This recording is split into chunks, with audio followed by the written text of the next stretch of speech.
todos. Muito bom estarmos juntos. O período é extremamente favorecedor a algumas reflexões fundamentais e vamos tentar favorecer, estimular a reflexão de cada um. A humanidade, sem dúvida nenhuma, nós, dentro da humanidade, sem dúvida nenhuma, nos sentimos muito perturbados, muito angustiados, muito sem saber o rumo, né? E esse é um momento muito necessário para pensar. Como se a gente estivesse envoltos numa bruma, a gente não consegue enxergar muito para onde ir, o que temos à frente. Vocês não têm essa sensação? Parece que as referências faltaram. Quando você tem o sol, quando você tem as estrelas, o viajante sabe para onde ir, ele tem referências. Quando a gente não tem referência, a gente fica realmente difícil saber o como. Allan Kardec fez essa pergunta aos espíritos de luz. Qual é a referência? Mais especificamente, ele perguntou: quem Deus legou à humanidade para nos servir de modelo e guia? E a resposta nós sabemos, mas precisamos reafirmar. Qual é? Jesus. Modelo e guia para quem se sente perdido, para quem se sente sem referência, não é? Imagina um navegante no meio do mar e não sabe para onde ir. Se tem um farol, opa! Se dá para ver a estrela, ele já se referencia. Se ele consegue ver o sol, ele já sabe qual é o norte e o sul. Jesus é o sol de nossas vidas. Ah, que bom! Já é alguma coisa. Mas Jesus já tem sido o norte das nossas vidas há 2000 anos. Se a gente tem reencarnado de 100 em 100, são 20 reencarnações. Então não adianta ter um modelo e guia. É preciso saber como tem sido a nossa relação com esse modelo e guia. Porque afinal de contas, passaram 2000 anos, passaram talvez 20 encarnações e a gente continua sem referência, perdido.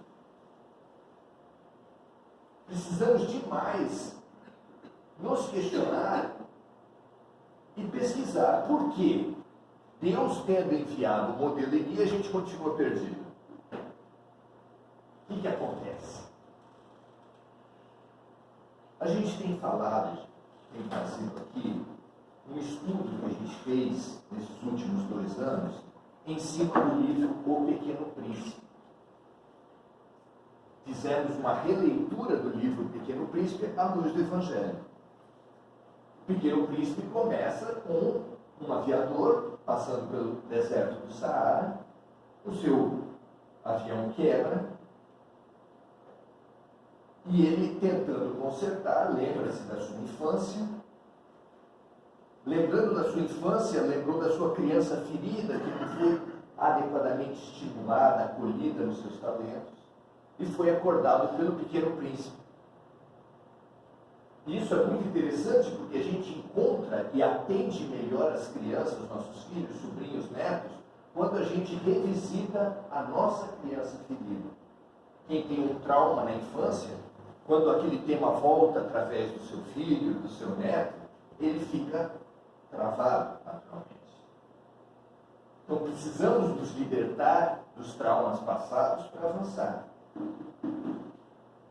Pois quando o Pequeno Príncipe acordou aquele aviador, ele fez um pedido aparentemente sem sentido: desenha-me um carneiro. Como assim, desenha-me um carneiro?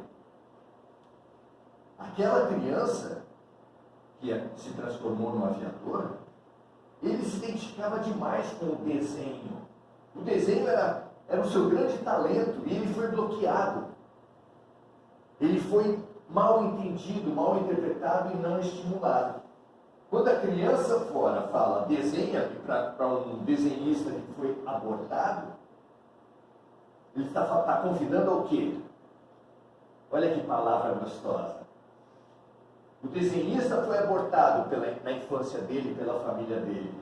Ele está sendo convidado à ressurreição da sua criança. Isso serve só para ele? O que vocês acham? Será que nós temos uma criança ferida, como dizia Jung, discípulo de Freud? Será que nós temos a resgatar e a redesenhar uma criança? Redesenhar à luz de quem? Do nosso modelo e guia, claro. Modelo serve para isso. Nós precisamos nos redesenhar. A primeira tendência ao ser chamado a redesenhar daquele aviador foi desenhar aquele desenho de 30 anos atrás. Ele estava paralisado lá atrás ainda. Daí ele falou, não quero esse desenho, o pequeno príncipe falou, eu quero um carneiro. E carneiro simboliza o quê? O nosso mestre. Jesus é o Cordeiro de Deus. Então, redesenhar-nos um carneiro é a tarefa da vida. É para isso que a gente veio. É isso que a gente mais precisa agora. Convencido, o aviador começou a desenhar. Mas o primeiro carneiro que ele desenhou foi um carneiro fraco, doente. E isso nos ajuda a rever a nossa relação com Jesus. Porque é claro que nessa encarnação mesmo, nessa vida mesmo, a maioria de nós já percorreu diversas religiões, diversos lugares, continua percorrendo, não é nenhum demérito. Aqui a gente não exige carteirinha, ou fidelidade, ou vai olhar você mal se a gente se encontrar numa missa, num culto, num terreiro de Umbanda. Não tem esse tipo de policiamento. Fiquem tranquilos. Tem gente que fica se escondendo. Não, tranquilo. Não há problema. Desenha no carneiro é a nossa questão. Não interessa por que instituição, mas nessa vida ou em outras nós já fomos apresentados a Jesus de acordo com os interesses humanos. E isso complicou muito a nossa relação com Jesus. Aquele primeiro desenho de um Jesus, do Messias fraco e doente, já foi feito a todos nós. Porque o Jesus fraco precisava de uma couraça forte. Nós também fazemos isso. Quando a gente se acha menos, a gente cria personagens fortes. A gente, quando vai dar presente ruim para uma pessoa que você quiser economizar, o que você faz? Capricha no embrulho. Você faz um embrulho bem legal. Tá certo que isso aumenta a decepção, né? Mas vai fazer o quê? Para você dar uma disfarçada, pelo menos, porque a maioria das pessoas às vezes não abre na hora, né? Vai abrir depois, todo mundo fica falando, nossa, o Maurício deu um presentão. Olha só o papel. A gente faz isso.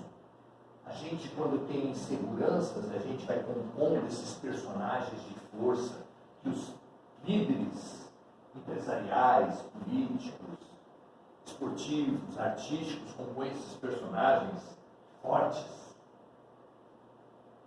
para disfarçar uma autoestima baixa, um ser humano que não tem segurança, que não acredita no próprio carro. Esse Jesus doente foi vendido para a gente para justificar uma igreja forte, uma igreja que tinha exércitos, uma igreja que tinha milhões aplicados, uma igreja que tinha um patrimônio fantástico. Foi a primeira multinacional, a primeira empresa multinacional do mundo foi a igreja. E isso que foi apresentado para nós. Esse Jesus satisfaz? Esse Jesus fraco, que justifica uma igreja forte, satisfaz a gente? Ao pequeno príncipe não satisfez. Ele falou, não quero esse. Esse carneiro fraco não me interessa. Aí, Antoine teve que... Antoine, que é o aviador, o autor do livro, Antoine de Saint-Exupéry, desenhou um novo cordeiro, um cordeiro com chifres. Esse Jesus também foi apresentado a todos nós. Um Jesus que justificava a escravidão, porque negro não tinha alma. Foi atestado pelos emissários, pelos representantes de Jesus na terra, que negro não tinha alma para poder justificar a escravidão. Foi falado e confirmado, e até hoje é confirmado por dogmas e por práticas, que a mulher também não é um ser importante. Tanto é que ele não pode fazer missa. Né? A mulher não pode. Mesmo que ela seja uma madre superior, ela não pode rezar uma missa. Muito menos ser cardeal. Quantas cardeais você conhece? E papas. Pois é assim. Então nós temos o segundo desenho, que foi de um cordeiro com chifres, que batizava armas de guerra. Você sabia disso? Que os sacerdotes da Segunda Guerra Mundial batizavam canhões, navios de guerra, tanques de guerra. Esse Jesus do mal, que torturava, se você for à Europa e visitar um museu da Inquisição, você vai ver alguma das piores máquinas engendradas pelo ser humano, para torturar em nome de Jesus. É por esse Jesus mau, perverso, que justificou as piores opressões da história, que muitos não acreditam em religiões e deixam Jesus de lado. Mas eles não estão sabendo diferenciar o Cristo dos cristãos. Mahatma Gandhi sabia, e ele disse assim: amo o Cristo, temo os cristãos. Ter essa lucidez é uma coisa fundamental para todos nós. Muita gente diz que é ateu, mas na verdade ele não é ateu, ele é antirreligioso. E tem motivo para ser antirreligioso? O que vocês acham? Muitos. Mas ele confunde uma coisa com a outra. Muito bem. Também esse segundo carneiro, o Pequeno Príncipe não quis. O terceiro desenho que o aviador fez foi de um carneiro velho. Hoje, se você for em qualquer das várias doutrinas cristãs, você vai ver muita gente de cabelo ou barba branca. Vocês conhecem? Né? Parece que Cristo é uma coisa de velho. Parece que só deve pensar em cristianismo pessoas de mais idade. Vocês não pensam nisso? Você vai numa missa, você só vê cabeça branca. Aqui também, isso não é demérito nenhum, porque a idade verdadeira está no coração das pessoas. Vamos defender o nosso lado? O Pequeno Príncipe também não gostou desse Jesus rígido, porque velhice é rigidez. Velhice é estar fechado para o aprendizado. Tem moleques de 14, 15 anos que são muito mais rígidos do que idosos. Hoje em dia tem umas notícias que é para deixar a gente apavorado. Nem vou fazer menção ao último Hitler do Nordeste. Vocês viram essa? Ele estimulava as pessoas através de redes sociais a se automutilar, a fazer estudos digitais, etc. Tudo isso é feito baseado em grupos de adolescentes. São coisas terríveis. Também, esse terceiro desenho, o Pequeno Príncipe também não quis. No quarto desenho, o Antoine fez uma caixa. E 3 furos do lado. E ele falou: o carneiro está aí dentro. A criança adorou. E crianças adoram mistérios, adoram descobertas, adoram revelações. O Pequeno Príncipe adorou. E falou que aquele carneiro sairia da caixa sempre que alguém brincasse fora. Sempre que alguém se fizesse criança. Olha a mensagem que tem nisso. Nós precisamos nos fazer criança para que o cordeiro saia de dentro da caixa? Isso é importante na nossa vida? Está lá no Evangelho. Apenas aqueles que forem como crianças entrarão no reino dos céus. Apenas o aviador, revisitando a sua criança, acolhendo e transformando, estimulando, foi que ele se capacitou a descobrir a criança fora. Você também só vai poder criar bem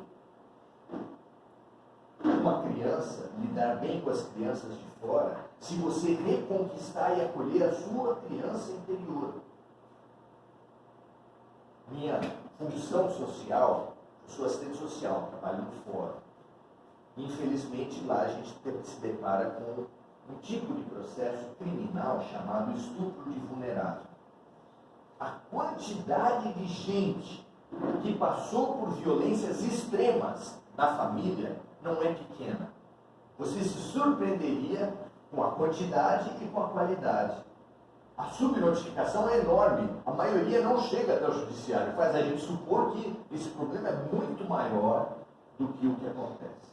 Ninguém sai por aí falando, sabe o que aconteceu na minha infância? Muita gente joga até para o inconsciente. Nem lembra mais o que aconteceu, mas fica a trava. Porque uma pessoa que passou por um trauma na infância, quando esse tema volta, através do seu filho, do seu sobrinho, do seu neto, o que você acha? Uma pessoa que na infância foi abusada sexualmente, quando o tema sexo surge na criação dos filhos, dos netos, dos sobrinhos, ele vai ser um bom orientador sexual?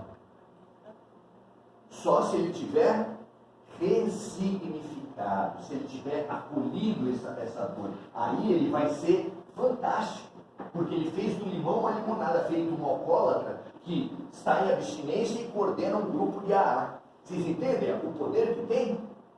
Quem tem uma vivência triste não está destinado a ser triste, a ser limitado a vida toda. Se ele acolhe, ressignifica e transforma, ele faz do limão uma limonada, ele faz da situação uma riqueza. Isso serve para quem? Só para Antônio?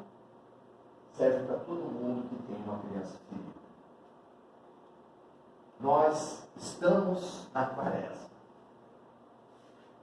A quaresma se caracteriza pelos dois momentos mais extremos da humanidade. Qual foi o maior crime da humanidade? Matar quem? Jesus. Claro. Porque o maior crime se dá na relatividade do mal que a vítima fez. Que mal Jesus fez? Como é que a humanidade pagou toda a maravilha que Jesus nos trouxe? Então acaba se tornando o pior crime da humanidade, daquele jeito que foi. Cuspidas, socos no julgamento, traição dos amigos, venda dos amigos, negação dos amigos eu estou falando. Imagina o que os inimigos fizeram. Ele teve uma morte terrível, foi o período mais sombrio da humanidade, até porque espiritualmente as correntes de trevas do espaço, sabendo do que estava acontecendo, da importância espiritual da vinda de Jesus, se uniram todas e falaram assim: vamos fazer uma trégua. Há pouco tempo atrás teve duas facções do crime organizado fizeram uma trégua para poder se fortalecer. Imagina perante Jesus se eles não fariam uma trégua. Fizeram uma aliança. Então eram as mais profundas trevas que estavam articuladas para cometer o pior crime da humanidade. Mas acabou por aí? Isso foi 3 dias antes. 3 dias depois do pior crime, da maior sombra, da maior infâmia já cometida por um ser humano, aconteceu o quê? É na prova. Se não falar, não passa. A pergunta é: o que aconteceu 3 dias depois da morte do Cristo?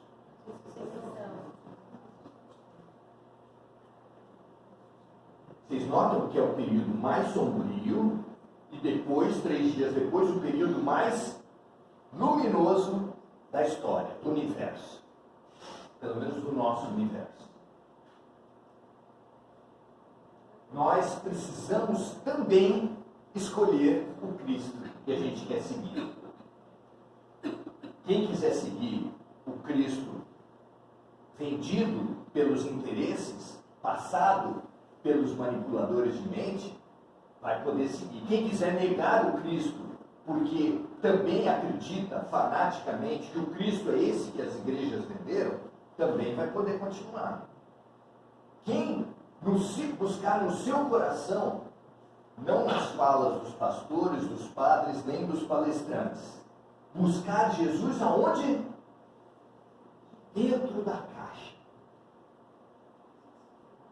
Quem resolver buscar Jesus dentro da caixa, tem uma dica para como conseguir fazer com que o cordeiro saia de dentro da caixa. Você precisa cultivar a leveza, a alegria, a disponibilidade para aprender, acolher a sua criança interior. Vou falar o mais difícil de todos, que uma criança faz e que a gente não consegue. Confiar nas pessoas.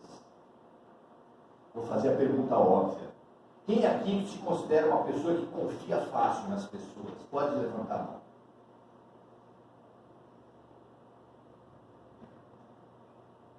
Quantos? Ninguém.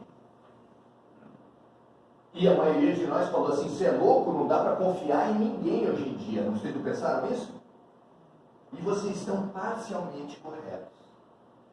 Loucura falar para vocês assim, confie integralmente nas pessoas. Se eu falar isso, não vai rolar. Por quê? Porque a gente está olhando para a máscara e achando que são as pessoas. Isso que você vê, esse ego no qual não se pode confiar em pessoas orgulhosas, arrogantes, que exploram, que explodem umas sobre as outras, não dá para confiar. Você, inclusive as mães instruem os filhos. Olha, não dê a mão para estranhos, não aceite nada que te dê, não é assim? Dá para criar filhos se não for assim? Por quê? Porque a gente está fixado apenas no ego, na máscara, nos personagens. Pois todas as doutrinas espiritualistas e científicas do mundo convergem para um ponto. Nós somos dois. Nós temos máscara e nós temos rosto. O Espiritismo é claro ao falar que os homens que estão aqui não são homens, as mulheres não são mulheres, os negros não são negros, os brancos não são brancos, os brasileiros não são brasileiros. Nós apenas estamos. Isso tudo com o que você tem se identificado é apenas máscara. Você não consegue se ver e você não consegue ver os outros, porque você olha para as pessoas e só vê as máscaras. E essas máscaras são agressivas, são impossíveis de confiar. Não confie. Não confie nas máscaras. É extremamente perigoso. Mas tem um outro eu por trás das máscaras. É aquele que o profeta disse e que Jesus confirmou. Vós sois deuses. Quem acha que é Deus aqui pode levantar a mão. Jesus falou que sim. Quem está certo? Você ou Jesus? Você sabia que você é Deus? Que você pode fazer tudo o que Jesus fez e mais? Não sou eu que estou falando isso. Estou repetindo o que está no Evangelho. Todos nós faremos tudo o que Jesus fez e mais. Alguém aqui se vê fazendo mais que Jesus? Mas ele falou. Quem está certo? Nós ou ele? Nós temos nos apegado ao crime que nós cometemos de alguma forma há 2000 anos atrás e que resultou na morte infame de Jesus. A gente parece que o filme de Jesus acaba na cruz e não é verdade. A vida de Jesus não acaba na cruz. Nós, assim como precisamos ressignificar os fatos da nossa infância, precisamos ressignificar a própria cruz. E o que é ressignificar a própria cruz? resgatar e atuar para evoluir dentro do maior mandamento. O que é o maior mandamento? Essa também vai cair na prova.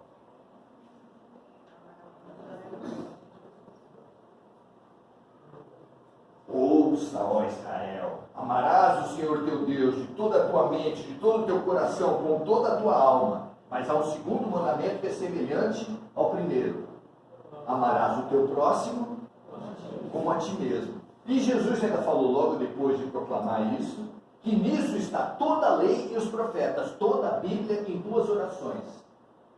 Promoção, 10 vezes no cartão. Toda a Bíblia em 2 orações. Por isso que eu decorei. Tá, mas decorar não ajuda. Você precisa viver. Como disse Beto Guedes, a lição sabemos de cor, só nos resta aprender. Então vamos lá. Ressignificar a cruz quer dizer que você precisa, possivelmente, eu só falo, não falo o que quer dizer final, mas quero dizer o que passa na minha mente. Nós temos uma relação a ressignificar com o próximo. Nós temos uma relação a ressignificar conosco mesmos. Baseada no quê? Que você deve rever a sua relação consigo e com os outros. Baseada no quê? Se eu devo amar o próximo como a mim mesmo, eu devo ressignificar a minha relação com o espelho e a minha relação com o outro baseado no amor. Fundamental evoluir no amor próprio. Enxergar o grande potencial de luz que há em todas as pessoas à sua volta. Eu nunca me esqueço, nunca vou me esquecer que uma vez, vendo a rede social, eu vi uma foto em preto e branco de uma criança linda. Tinha um tapete e uma criança assim, imagino que uns 6, 5 anos, sentada no tapete, sorrindo. Embaixo 2 palavras: Adolf Hitler. Adolf Hitler já foi uma criança adorável. Acho que até nós.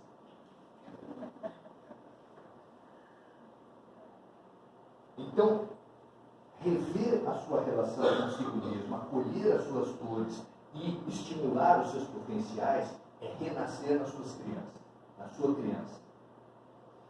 Fazer isso com as pessoas à sua volta e ver que por trás dos rancores, das mágoas, você precisa olhar o potencial de luz que tem em todas as pessoas à sua volta, até em Adolf Hitler.